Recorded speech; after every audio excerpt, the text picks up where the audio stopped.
The first step to happy feet. Island feet.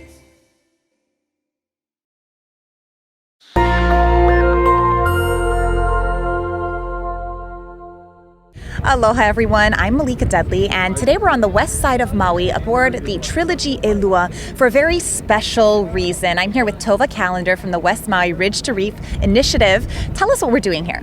Well, today is our Boatload of Decision Maker floating workshop. It's our opportunity we do every couple of years to try and get those who know a lot about the resources here in the reef and the Ridge to Reef Initiative out in the water with our decision makers who are acting on behalf of this resource on a daily basis, but maybe don't have an opportunity to get in and be intimately familiar with what's happening right now. So Darla here is a marine scientist, and she's going to show us the difference between live coral, dead coral, and stressed coral. So today we visited Kahikili Beach Park, or the reef at Kahikili Beach Park, also known as Airport Beach.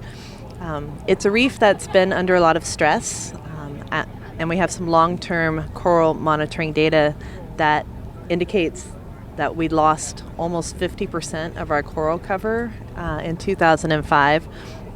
And so we have a lot of management in place to help this recover, both in fisheries management by protecting the herbivores who eat the algae, and also from the watershed perspective, because we have a lot of land-based sources of pollution, Mauka to Makai. What are we looking at here? This one photo here is a look at the reef in front of the beach park, and it's looking at it from an angle. So all of the pastel colors that you see are live coral tissue, and some of these darker spots, those are more algae grown over dead coral. And a certain amount of that is normal, but at this particular location, if you look at this photo now, if you were snorkeling over this area and look straight down in those corals, what you're going to see is a lot of algae growing in between them. There's a lot of fragmenting of the coral colonies in general, and a lot of this fuzzy algae in between. And that's an indication of dead coral? It's growing over dead coral. It's an indication of coral decline and stress in the area. And the algae is fueled by nutrient pollution, but it's also, if you have a healthy fish population, herbivorous fish, they can keep it in check pretty darn good. We have large coral colonies. This is a single coral colony, but if you look at the yellow spots, those are the live coral tissue. Okay, and it looks kind of like a pizza now, right? It's just patches, and all between that is algae.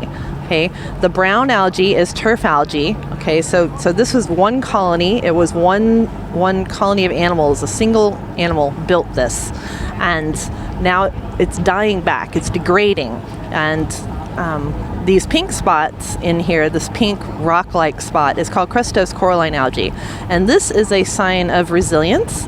It's actually a really important thing to start seeing on these dead corals, because it gives off a chemical cue in the water column that tells new baby corals, new larvae that are looking for a place to settle, that this is your landing pad. So the reefs at Uluwatu is a really special place in general because it's a very, very large reef. It's the largest reef we have that comes up to the shoreline here on Maui. It's almost 1,000 acres, and it's very special in that it has a lot of large, massive corals, these lobe corals, many of which are in the hundreds of years old. Corals that spawn here have been shown to seed all of West Maui, South Molokai, and Northeast Lanai. So it's been deemed the mother reef. Unfortunately, where we were today, which is where the boats moor, which is quite far offshore, as you notice, we still have a lot of sediment stress. So as you get closer to shore, we have a lot of a sediment that comes in and it settles in and kills the reef.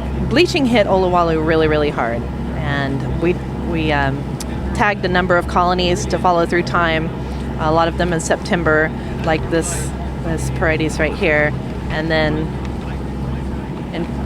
in December, just 3 months later, they're mostly dead. Mostly are all dead. This particular lobe colony here was tagged in September. 3 months later, is completely gone, covered in turf algae. This particular photograph is showing an area of coral that has died. The yellow is the live coral tissue, live animal, and everything here was live and is now dead and is covered in turf algae. And these little white marks that you see are parrotfish bites. our local parrotfish, or uhu, are incredibly important at removing algae and creating space for new life.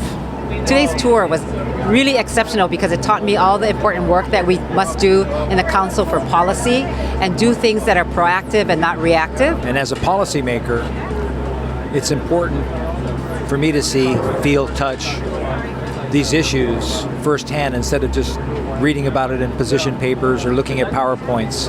Learned a lot today. In the past 16 years, I've seen a major decline in our nearshore fisheries, in Olowalu especially. We used to go fishing there when we were kids. My mom used to pick limu, kupe'e, pipipi, and it's a lot different. How does that make you feel? It hurts. It hurts, and that's kind of why I decided to get actively involved in my community. You know, the impression that I got is we as a community, we as a state, got to do more.